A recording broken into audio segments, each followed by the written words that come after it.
Does your garage door sound like this when you open it?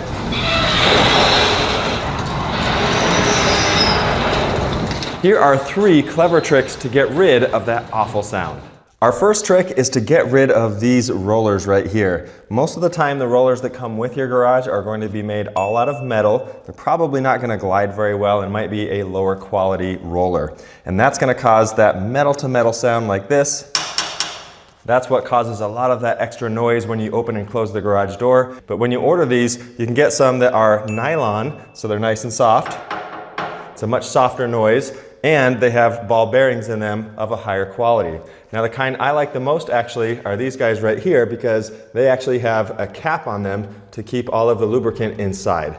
Nice soft rollers on there, ready to go. But before you install that, I gotta introduce you to trick number 2, and that is to do this to it.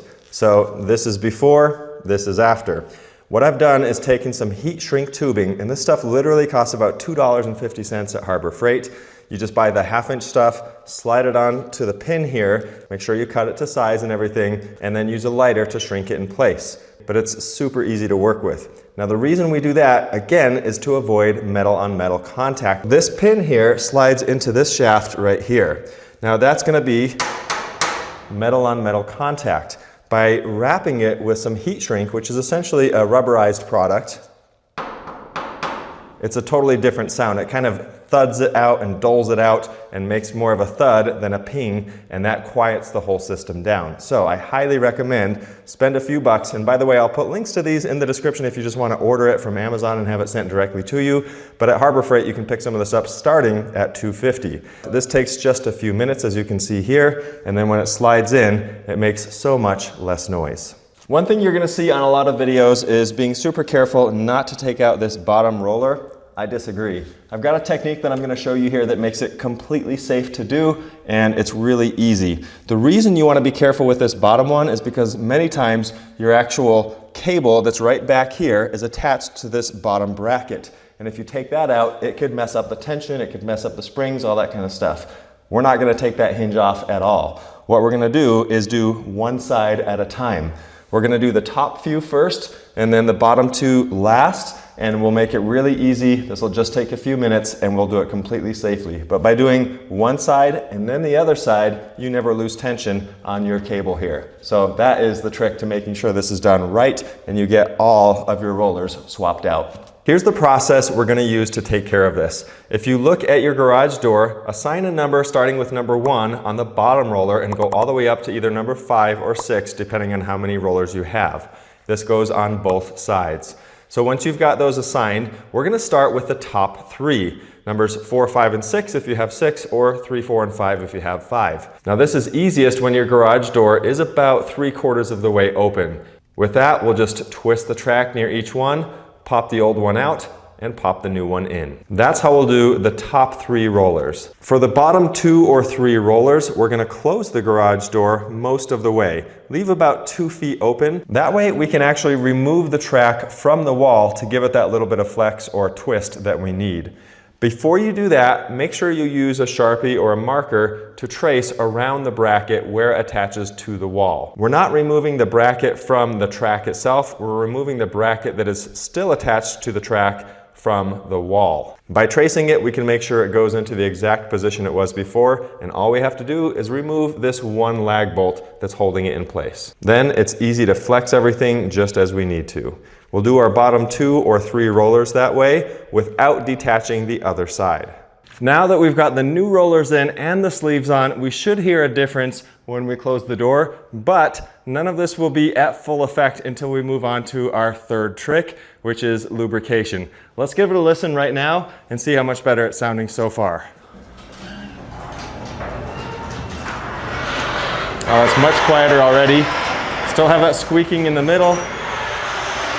That's what we're going to take care of, but the actual rolling on the track is way better. You notice right when it started, it sounded so much better, and then there's that squeaking that kicks in. Let's talk about how to fix that. Our third trick is getting the right type of lubrication for your garage. There are really 3 options to look at when it comes to your lubricant that you're using on the garage door and the garage door system. Here on the left, we've got 3-in-1, and this stuff is made for garage door and all parts of the garage door. It's got a little bit of silicone, but it's actually mostly an oil, whereas the WD-40 Special White Lithium Grease here is a longer lasting lubricant that sprays out white, and it actually has a little bit more viscosity, a little more thickness to it. And this is what I prefer to use in most cases, largely because it works well, but also because you can actually see that it's still in there, and you can see it a year later and check that if it's been worn off or anything like that. The other types, like the 3-in-1 here, you can't really tell if it's still in action or not, other than by listening to it, and sometimes you're not sure if it's that or something else.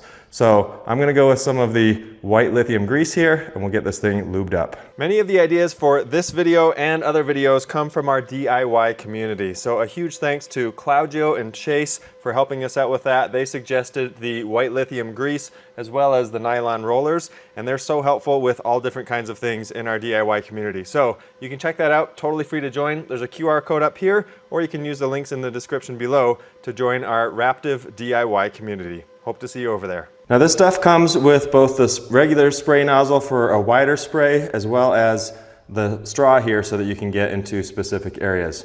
When we're looking at a bracket and a hinge like this, we want to make sure to get any part that moves on a regular basis. So that's in here, inside here and here, and then we're also going to try to get around this part right here as well. Then these are what's doing all of the bending, right on these tracks right here. You've got these arms on the left that connect through the pin in the middle, so we'll make sure to get that. And what we want to avoid is spraying inside the track. That's not going to help us in any way, so don't spray inside the track at all.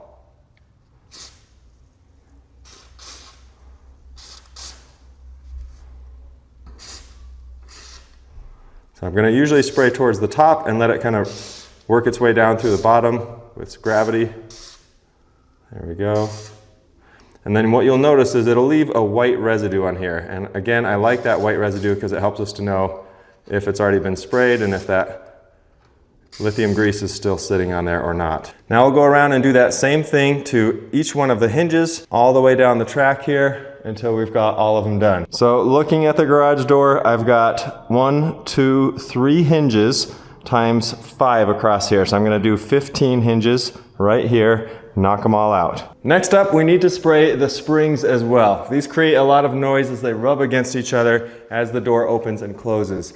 I'm not going to spray over here on the ends, and I'm going to be very careful just to get the middle right here. So let's start with that. And I'm using the wide sprayer on this to get a really good coat all the way across. I'm going to put a little extra on the top, again, so that gravity can do its thing. There we go. We'll let that seep in. We're also going to look for any other moving parts, including where our hinge sits right here. We'll give this a little bit of a spray on both sides, doesn't need much. And then right here, where the cotter pin holds it in place. There we go. And lastly, we are now going to take care of this chain, which I can actually see needs some tightening because it's sitting just below the actual track here. So we'll tighten that up, but we can start by making sure we get the chain itself, and then this track, the pulley system slides along here. So we want to make sure the track is well lubricated, the chain is well lubricated, and the pins and gears on either end are also taken care of. So I'll take care of that now.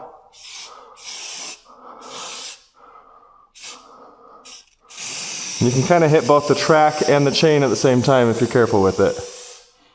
Now up here on the drum, I just want to get inside here where this is rotating along. There's some bearings inside here that I want to make sure to get, but I'm trying to stay away from the bolts that have the red heads on them because those are ones we don't mess with because they're under tension.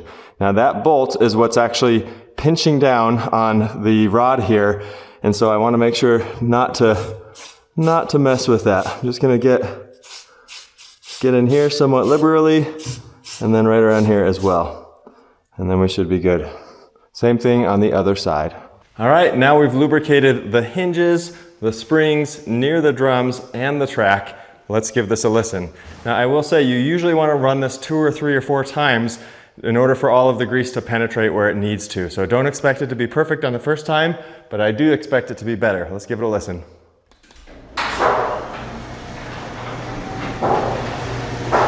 Wow, immediately better. No screeches, no grating sounds. Wow, that is so much better right away. I love it. Okay, let's do that a couple more times, give it some practice, let some things roll in, and we'll see how it sounds. All right, it's time to check out the after sound.